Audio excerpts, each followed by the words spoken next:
몇 주 전에 태국에 살고 있는 동생 가족이 서울에 왔습니다. 그리고 주일날 저희 교회에서 예배를 드리고 갔는데 저를 만나지도 않고 가서 제가 좀 서운했습니다. 전화를 했더니만 오빠가 주일날 너무 바쁜 것 같아서 그냥 예배만 드리고 돌아갔다고 그러면서 함께 왔던 조카가 너무 서운해한다는 거예요. 그래서 왜 용돈을 안 줘서 그런가, 못 받아서.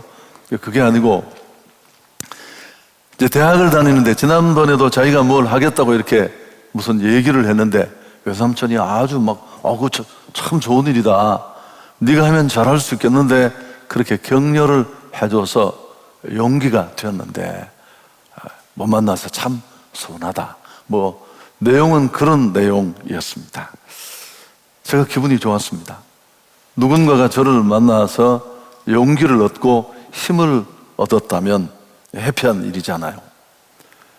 여러분, 힘을 주는 사람이 있는가 하면 힘을 빼는 사람도 있습니다. 누군가를 만나면 에너지를 얻고 새로워지는데 또 누군가를 만나면 오히려 쫙 깔리고 하고 싶은 의욕도 잃어버릴 수 있습니다.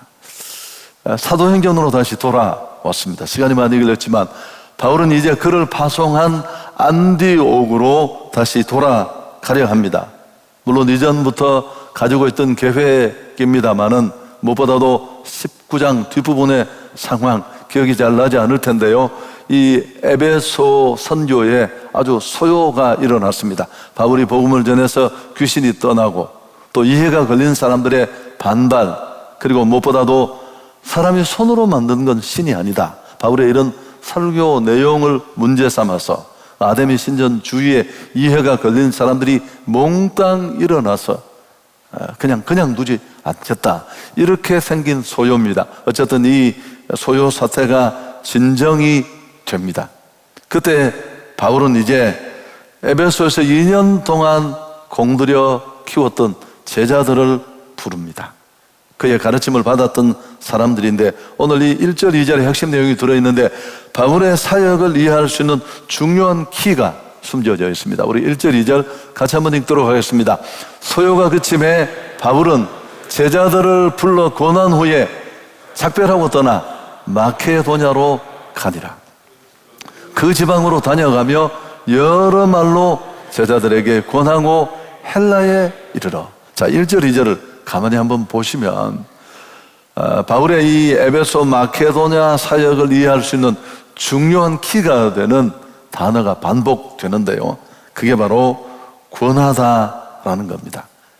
이게 핵심 단어인데 20장에서만 3번이 나옵니다. 사도행전에는 많이 나오고요, 1절, 2절, 12절에도 똑같은 내용이 나오는데 헬라어로는 파라클레시스라는 단어인데 원래 원형은 파라클레오라는 단어입니다. 파라는 옆에, 칼레오는 부르다. 그 옆에 불러서 이렇게 얘기하고 또 말해주는 그런 것을 말합니다. 많은 경우에 이 단어는 용기를 북돋아 주기 위해서 위로할 때 사용이 되었습니다. 그래서 위로하다, 또 기도해 주다, 권하다, 그런 뜻이 있습니다. 더불어 경고하다, 주의를 주다, 이런 뜻도 함께 있습니다. 유진 피터슨의 쉬운 번역으로 1절, 2절을 제가 다시 한번 읽어드리겠습니다. 사태가 진정되자 바울은 제자들을 불러 모아 에베소에서 선한 일을 지속하도록 격려했다. 그리고 나서 작별 인사를 하고 마케도냐를 떠났다. 그는 그 지역을 여행하며 각 모임을 방문할 때마다 끊임없이 사람들을 격려하여 사기를 높이고 그들에게 새로운 희망을 불어넣었다. 복잡한 내용이 아니니까요. 에베소에서 제자들을 위로함으로 그들에게 용기를 북돋아 주었습니다. 그리고 돌아오는 여정에 마케도나 지역의 교회들을 하나하나 돌면서도 똑같은 일을 했습니다. 물론 주의할 내용들은 때로는 경고하고 촉구해서 그들이 더 강하게 세워질 수 있도록 격려했습니다. 바울은 떠날 때를 알았던 지혜로운 사람입니다. 이것도 쉬운 일이 아니잖아요. 사람이 항상 자기는 최고고 끝까지 그렇다고 생각하는데 언젠가는 내려놓고 떠날 때를 알았던 지혜로운 사람이었습니다. 뿐만 아니라 자신이 떠난 후에도 하나님의 교회 공동체가 더 든든히 설 수 있도록 할 수 있는 일을 다 했습니다. 하나님의 교회를 섬기는 우리가 꼭 배워야 할 자세인데 무엇보다도 이전에 세웠던 공동체를 다시 방문하면서 2절에 보면 그 지방 마케도니아 지방을 말하는데 2차 전도 여행에 복음을 뿌려서 교회가 세워진 빌립보, 데살로니가, 베레아를 포함하는 굉장히 넓은 그런 지역입니다. 복음을 받은 제자들이 자기 신앙을 굳게 세울 뿐만 아니라 예수 그리스도의 증인으로 굳게 설 수 있도록 독려하고 격려하는 데 온통 시간을 보냈습니다. 여러분, 누가는 오늘 바울의 이 에베소 마케도냐 사역을 여러 말로 기록하지 않았습니다. 딱 두 구절로 여러 말로 제자들을 권했다. 바울은 복음만 전하고 끝나지 않았습니다. 우리가 눈여겨봐야 할 부분입니다. 진정 하나님의 나라를 꿈꾼다 하면 바울 사역에서 그가 강력하게 복음을 선포했을 뿐만 아니라 그렇게 복음으로 세워진 자들을 격려하고 위로하고 권면하는 일도 함께 했습니다. 이 본문을 천천히 읽어서 상황을 따져보면 대단히 시간이 없습니다. 또 그가 도보로 여행한 이유도, 육로로 간 이유도 살해의 위험 때문이었습니다. 이런 자기를 둘러싼 문제도 만만치 않았습니다만은 그냥 지나가지 않았습니다. 헬라까지 가는 길에 마케도냐 지경을 돌면서 격려와 위로 권면하는 일을 그는 소홀히 하지 않았습니다. 바울은 기본적으로 새로운 지역에서 예수 그리스도의 피 묻은 복음을 전하는 사역을 했습니다. 그렇지만 이미 그리스도를 믿는 더불어 공동체에도 격려를 통해서 그들이 보다 성숙한 증인으로 설 수 있도록 도와주었습니다. 신방이나 이런 것들도 이 범주 안에서 도움을 받을 수 있는데요. 여러분, 말을 길게 할 필요 없이 바울은 이 격려와 권면의 힘을 그는 알고 있었습니다. 마크 트웨인이 한 유명한 말이 있습니다. 좋은 격려 하나면 2개월을 너끈히 버틸 수 있다. 우리가 밥을 먹고 사는 것처럼 보이지만 정말 그 존재를 인정하는 격려 한마디, 그런 것들은 사람을 굳게 세울 수 있습니다. 신창원이라는 인물이 있는데 그분을 변호했던 사람이 엄상익이라는 변호사입니다. 그분이 신창원의 907일의 고백이라는 책을 그때 썼습니다. 97년의 일이에요. 부산 교도소를 탈출한 이 신창원이 정말 엄청난 기록을 갈아치우면서 온 백성들을 공포의 도가니에 빠뜨렸는데 907일 만에 붙잡혔습니다. 이분이 이제 그의 변호를 맡으면서 여러 가지 얘기들을 이 책에 실었는데 이런 내용이 나옵니다. 신창원의 말인데, 지금 나를 잡으려고 군대까지 동원해서 돈을 쓰는데 애초부터 나 같은 놈이 만들어지지 않도록 하는 방법이 있다. 내가 초등학교 다닐 때 선생님이 나를 한 번만 너 참 괜찮은 사람이다 그렇게 격려하고 칭찬했으면, 축복했으면 문제가 여기까지 오지 않았을 텐데 그 뒤에는 또 나쁜 내용이 막 있어요. 학급비 빨리 안 난다고 뭐 이런 얘기들. 물론 여러분, 이게 이런 엄청난 죄를 지은 사람의 범죄를 정당화하지는 않습니다. 또 그런 대우를 받았다고 다 이런 나쁜 사람이 되는 건 아닙니다만 우리가 귀담아 들을 내용들이 많습니다. 이미 교회는 세워졌고 그렇지만 믿음이 연약한 공동체를 찾아다니면서 위로하고 격려하고 권면하는 목양 사역을 하는 바울의 모습. 여러분, 그가 얼마나 대단한 사역자입니까?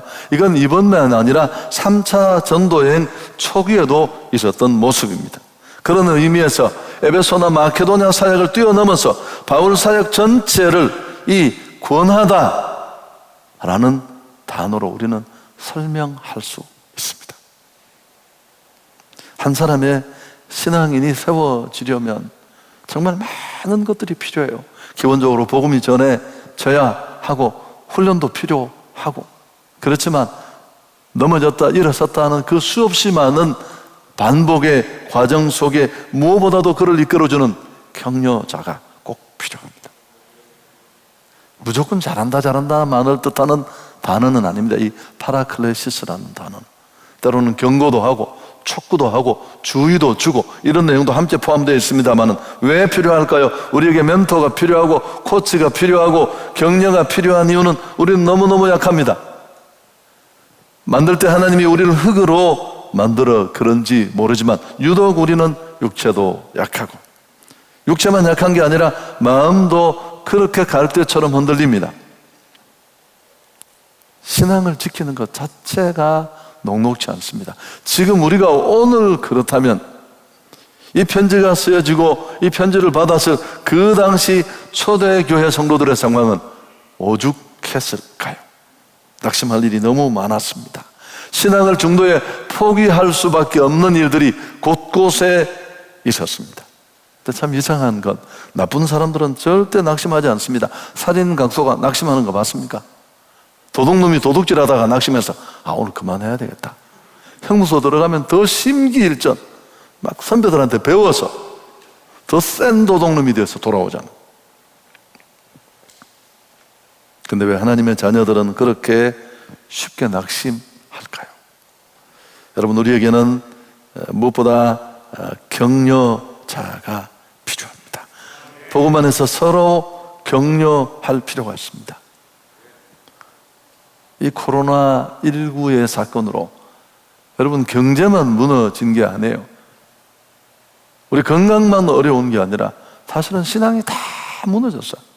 한번 주변을 돌아보십시오. 나만이 아니라 우리의 모습이 그렇습니다. 믿음이 이런 것인가 싶을 만큼 회의가 일어날 수 있는 내용들이 우리 안팎에 너무너무 많습니다. 이럴 때 더더욱 서로 격려가 필요한데, 복음의 능력은 사람을 살리고 원래 세워주는 위력이 있습니다. 낙심하게 하고 마음을 상하게 한다면 그건 우리가 진짜 주의해야 될 부분입니다. 이스라엘이 광야에 있을 때 하나님이 가장 진노했던 사건이 민수기 14장의 사건입니다. 백성들을 마음을 다 무너지게 하고 힘 빠지게 했잖아요. 축복의 땅 가나안을 정탐하고 돌아온 12지파 가운데 지도자들 10명이 악평했습니다. 단순히 불평의 문제만이 아니라 기대와 소망을 가지고 가나안을 향해 진군하던 온 이스라엘 공동체에 힘을 빼고 낙심하게 했잖아요. 일어서지도 못하겠습니다. 우린 절대 그들 못 이긴다. 그 성은 난공불락이야. 키가 얼마나 큰 줄 알아? 우린 메뚜기야. 철기 문화로 다 무장을 했어. 이건 들어가면 백전백패야.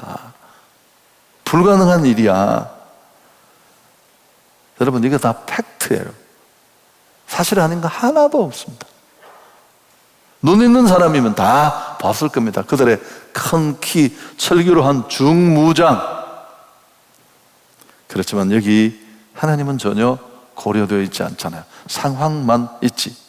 이 말을 듣고 온 백성이 낭망했습니다. 밤새도록 지도자 원망하고 통곡하고 성경에서 이렇게 크게 운 적이 여기 말고 있을까요? 하나님 진노하십니다. 가나안 땅을 정탐했던 40일을 40년으로 환산합니다. 60만 3,250명 여호수아와 갈렙 두 사람을 제외하고 삭 광야에서 다 죽습니다. 앞서서 이를 주도했던 10 정탐꾼도 재앙으로 죽고요. 여러분, 힘을 빼고 불평의 문제만이 아니라 누군가를 무너뜨리는 일이 얼마나 하나님을 진노케 만드는 일인지를 알 수 있습니다. 여러분, 우리에게 정말 필요한 게 뭘까요? 지금 이 시대에 코로나가 없어도 우리는 어려웠는데, 코로나가 얼마나 전파력이 무서운 줄 알아? 전파력, 또 치명률, 또 걸어 무너진 우리의 현실인지, 백신이 빨리 나와야 돼. 다 있어야 됩니다. 다 필요하겠지만 무엇보다 중요한 것은 우리에게 서로 위로하고 격려하고 세워주는 일입니다. 할렐루야. 특히 우리는 이 와중에 또 행축을 하겠다고 애를 쓰고 있으니까요. 어제도 코로나 때문에 진짜 어려운 분이 있어서 제가 설교 준비하다가 생각이 나서 카톡을 보냈습니다. 여러분, 그 죽음의 공포가 어마어마하더라고요. 어떤 분이 쓴 글을 보니까 이분도 막 폐렴이 진행돼서 호흡이 가쁘고 너무너무 그런 상황을 견뎠다고. 어제부터 조금 나아졌다고.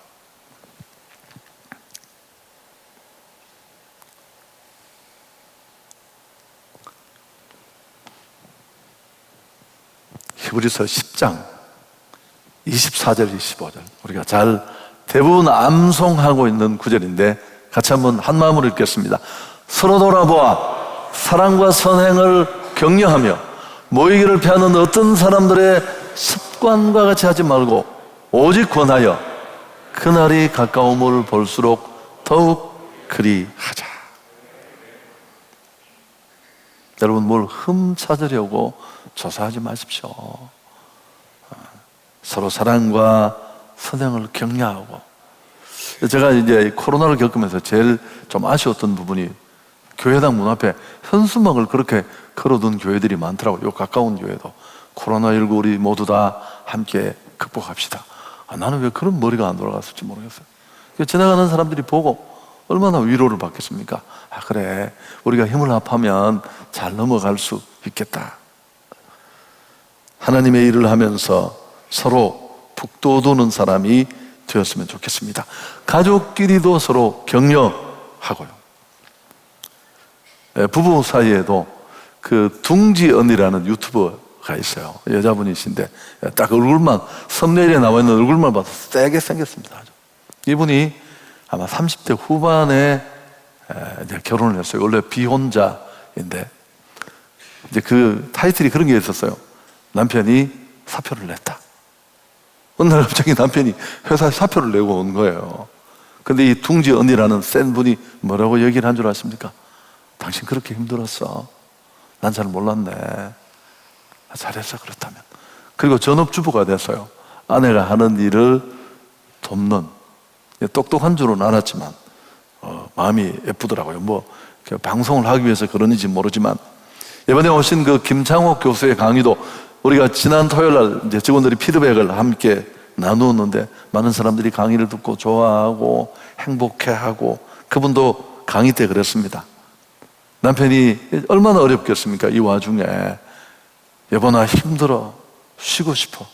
그럼 아내가 당신 정말 힘들었구나. 그렇게 힘들다면 좀 쉬세요. 그러면 남편이 주섬주섬 옷을 입고 출근하는데, 아니 내가 쉬면 우리 가족 어떻게 살아? 그리고 또 나가는데, 저는 이런 거 잘 따라 못합니다만 이렇게 말하는 분도 있대요. 남편이 여보 나 너무 힘들어 쉬고 싶어 그러면, 야 이 인간아, 나는 너보고 평생 얼마나 힘든 줄 아느냐. 정말 누구 죽는 꼴 보고 싶으냐고. 이런 거 좀 잘해야 되는데. 실망한 사람들이 용기를 가지고 일어설 수 있도록 우리가 그런 도구로 쓰였으면 좋겠습니다. 여러분, 사도행전을 읽어보시면 격려행전이라고 할 수 있습니다. 성령의 고요한 사역이기도 해요. 위로하시는 건. 바나바가 대표적인 사람 아닙니까? 사도행전 11장 23절에 그가 이르러 하나님의 은혜를 보고 기뻐하여 모든 사람에게 굳건한 믿음으로 주와 함께 머물러 있으라. 코로나 때 꼭 필요한 겁니다. 흔들리지 맙시다. 우리가 이런 거 한 번, 두 번 당했나요? 이때 비틀거리면 안 됩니다. 바울은 더 말할 것도 없습니다. 여러분, 격려는 대부분 말로 합니다. 여러 말로. 그래서 우리는 우리 언어 생활을 좀 점검해 볼 필요가 있습니다. 저부터 말을 많이 하는 사람이니까. 근데 앞으로 더 격려하는 사람이 되어야 되겠다, 그렇게 마음에 결심을 했습니다. 왜냐하면 조카가 저를 격려해 줬거든요. 외삼촌을 만나면 자기가 힘이 생기고 용기가 생긴다고. 아참, 그리고 얘가 선물도 보냈습니다. 근데 공부를 하면서 무슨 이런 사업도 판매를 지난번에 한다고 했는데 그게 좀 잘 돼서 한 400만 원 정도가 되는 물품을 우리 한성교회에 기증을 하겠대요. 참, 격려는 남는 장사라는 것. 더 힘내서 우리가 정말 꼭 뭐 아닌 걸 오, 좋아, 오라, 맞아, 여러분 그러라는 거 아닙니다. 이 말 속에는 때로는 경고도 하고 또 촉구도 하고 세워주는 그런 요소가 필요한데, 근본적으로 사도행전의 이 말씀 우리 마음과 사역에 지침이 되었으면 좋겠습니다. 뭐 이게 포옹, 접촉 그런 거에 가치도 인정하는 거지만 요새 우리 잘 안지도 못하잖아요. 제가 우리 장로님들도 한 번씩은 안아줬습니다. 대체적으로 기분이 안 좋았을 때 많이 안아줍니다. 요새는 뭐 코로나라서 안지도 못하고.